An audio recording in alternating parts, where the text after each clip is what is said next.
namon school mao aning gagamit para po sa pag-evacuate sa mga tao sa Barangay Ligaya kung may ada sin bagyo or nano na kalamidad, namon eskwelahanan amo gin gagamit para po sa amo evacuation.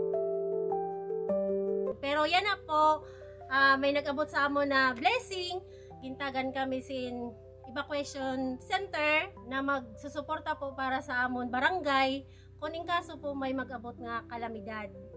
Dako po nga salamat kan Governor Edwin Ong Chuan sa paghatag po sa evacuation building para po sa Barangay Ligaya, Rosario Northern Samar. Amon po ginpapaabot an amon dako-dako nga pagpasalamat kay nahatagan kami sini nga proyekto. Padayon nga kauswagan.